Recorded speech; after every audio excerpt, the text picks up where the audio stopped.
പിന്നെ farm tourism എന്നുള്ളൊരു കൺസെപ്റ്റിലേക്ക് വന്നു കഴിഞ്ഞപ്പോൾ ഫാം ടൂറിസത്തിൽ ഒരു മികച്ച ആളായിട്ട് തന്നെ ഒരു സർക്കാരിൻ്റെ ലെവലിൽ നമുക്ക് മണ്ണൂത്തി സർവകലാശാലയുടെ. ഹലോ ഫ്രണ്ട്സ്, നമസ്കാരം. നമ്മളിന്നുള്ളത് മഞ്ഞക്കുന്നേൽ ഫാം റിസോർട്ടിലാട്ടോ ഉള്ളത്. ഇവിടുത്തെ ഒരു ഹൈലൈറ്റ് എന്ന് പറഞ്ഞാൽ നമുക്ക് നാട്ടുമ്പുറത്ത് കിട്ടുന്ന എല്ലാ വിഭവങ്ങളും ഇവിടെ കൃഷി ചെയ്തിട്ടുണ്ടെന്നാണ്. ചക്ക, മാങ്ങ, തേങ്ങ, അങ്ങനെ നോക്കിക്കഴിഞ്ഞാൽ നമ്മൾ കാണാത്തതും കേൾക്കാത്തതുമായ ഒരുപാട് കൃഷി ഇനങ്ങളൊക്കെ ഇവിടെ നമുക്ക് കാണാൻ പറ്റും. നമ്മൾ ഒരു ഫാം ഹൗസിലേക്ക് ചെല്ലുക, അല്ലെങ്കിൽ നമ്മൾ ആ ഒരു ഫീല് തന്നെയാണ് ഇവിടെ കിട്ടുന്നത്. അപ്പോൾ ഇതിന്റെ ഓണർ ജിചേട്ടൻ നമ്മുടെ ഒപ്പം ഉണ്ട്. അപ്പോൾ ജിചേട്ടനോട് വിശേഷങ്ങൾ ചോദിച്ചറിയാം. ഞാൻ വെറുതെ പറഞ്ഞതല്ല, ഇപ്പൊ ഞാൻ ഒരു എക്സാമ്പിൾ ആണ് കാണിക്കുന്നത്. ഇത് മക്കോട്ട ദേവ എന്ന് പറഞ്ഞ ഒരു ഫ്രൂട്ടാണ്. ഇത് ശരിക്കും പറഞ്ഞാൽ ഉണങ്ങിക്കഴിഞ്ഞാൽ ഇതിന് 3000 രൂപ മേളിൽ വിലയുള്ള ഒരു ഫ്രൂട്ടാണ്. അതോടൊപ്പം 2017 മികച്ച കർഷക അവാർഡ്, അത് നമ്മുടെ ഈ ക്ലൗഡ്സ് വില്ലേജിൽ ഒരുപാട് പ്രൊഡക്ട്സിനെ വെച്ചിട്ട് ജിചേട്ടൻ അർഹനായിട്ടുണ്ട്. അപ്പോൾ ഇവിടെ വന്നു കഴിഞ്ഞാൽ നമുക്ക് ശരിക്കും പറഞ്ഞാൽ നമ്മുടെ നാട്ടിൽ കിട്ടുന്ന എന്ത് പ്രൊഡക്ട്സും ഇവിടെ കിട്ടും. കാരണം ചക്ക, മാങ്ങ, തേങ്ങ, അങ്ങനെ വേണ്ട എന്തും നമുക്ക് ഇവിടെ വിളയിച്ചിട്ടുണ്ട് അവർ. അതാണ് ഇതിന്റെ ഒരു എക്സാമ്പിൾ ആണ് ഈ കാണുന്നത്. ജിചേട്ടാ, നമുക്ക് വേറെ എന്തൊക്കെയാണ് അവാർഡ്സ് നമുക്ക് ഇതിനകത്ത് കിട്ടിയിട്ടുണ്ടോ?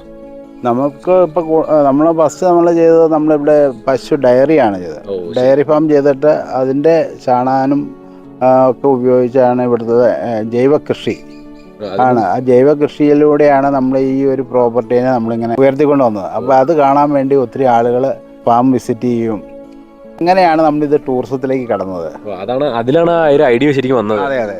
അപ്പോൾ അത് കാണാൻ വേണ്ടി തൃശ്ശൂരിൽ നിന്നും പാലക്കാട് നിന്നും അതുപോലെ തന്നെ കോട്ടയത്തു നിന്നും ഒക്കെ കൃഷി വകുപ്പിൻ്റെ തന്നെ പല പ്രോഗ്രാമും ഇവിടെ കണ്ടക്ട് ചെയ്തിട്ടുണ്ട്. നമ്മുടെ വണ്ണപ്പുറത്ത് അതാണ് ഹൈലൈറ്റ്. പിന്നെ ഫാം ടൂറിസം എന്നുള്ളൊരു കൺസെപ്റ്റിലേക്ക് വന്നു കഴിഞ്ഞപ്പോൾ ഫാം ടൂറിസത്തിൽ ഒരു മികച്ച ആളായിട്ട് തന്നെ ഒരു സർക്കാരിൻ്റെ ലെവലിൽ നമുക്ക് മണ്ണൂത്തി സർവകലാശാലയുടെ അവിടുത്തെ ഒരു ഡോക്ടർ എന്നെ ചാലക്കുടി വിത്ത് ഗവേഷണ കേന്ദ്രത്തിൽ വിളിച്ച് അവിടെ ഒരു വലിയൊരു ഫംഗ്ഷൻ, മന്ത്രി ഉൾപ്പെടെയുള്ള പങ്കെടുത്ത ഫംഗ്ഷനുകളിൽ ഞാൻ ഈ ഫാം ടൂറിസത്തെക്കുറിച്ച് ക്ലാസ് എടുക്കുകയുണ്ടായി. അത് ഭയങ്കര അഭിമാനകരമായ ഒരു കാര്യം തന്നെയാണല്ലോ. നമ്മുടെ വണ്ണപ്പുറത്തെ ഒരു പ്രതിനിധീകരിച്ച ഒരു വ്യക്തി പോയി ഈ പറഞ്ഞ ക്ലാസ്സുകൾ എടുക്കുക എന്ന് പറഞ്ഞാൽ പിന്നെ നമ്മുടെ വണ്ണപ്പുറത്തിൻ്റെ ഒരു ഹൈലൈറ്റ് ആണ്. അതും നമ്മുടെ മഞ്ഞക്കുന്നേൽ ഫാം റിസോർട്ടിലെ ഒരു നമ്മുടെ ജിചേട്ടൻ. അത് ഏറെ അഭിമാനമായ ഒരു കാര്യം തന്നെയാണ്.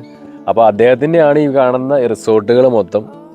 അപ്പോൾ നിങ്ങൾക്ക് ഉറപ്പം സേഫായിട്ട് നമുക്ക് കഴിക്കാം എന്നതാണ്. ഓർഗാനിക് ആയിട്ടുള്ള സാധനങ്ങൾ തന്നെ ഉള്ളൂ ഇവിടെ എല്ലാം. അതുകൂടാതെ തന്നെ കുറവലങ്ങാട് കോഴ ബ്ലോക്കിൽ നിന്നുള്ള അവിടെ ഒരു പ്രോഗ്രാം സംഘടിപ്പിച്ചിട്ട് ഒരു ദിവസത്തെ ഇവിടെ ഫാം വിസിറ്റ്, അവിടെ നിന്ന് ഒരു ബസ്സിന് ആൾ വന്ന് ഇവിടെ ഇതെല്ലാം കണ്ടുപറക്കി പോകുന്ന അവർ കാർഷിക മേഖലയും ടൂറിസവുമായിട്ട് എങ്ങനെ ക്ലബ്ബ് ചെയ്യാന്നുള്ള ക്ലാസ്സും ഞാനിവിടെ എടുത്തു കൊടുത്തിട്ടുണ്ട്. വാവ്, ശരിക്കും പറഞ്ഞാൽ ഇത്രയൊന്നും എനിക്ക് അറിയത്തില്ലായിരുന്നു. വണ്ണപ്പുറത്തിൻ്റെ യശസ് വീണ്ടും ഉയർന്നു വരികയാണ്.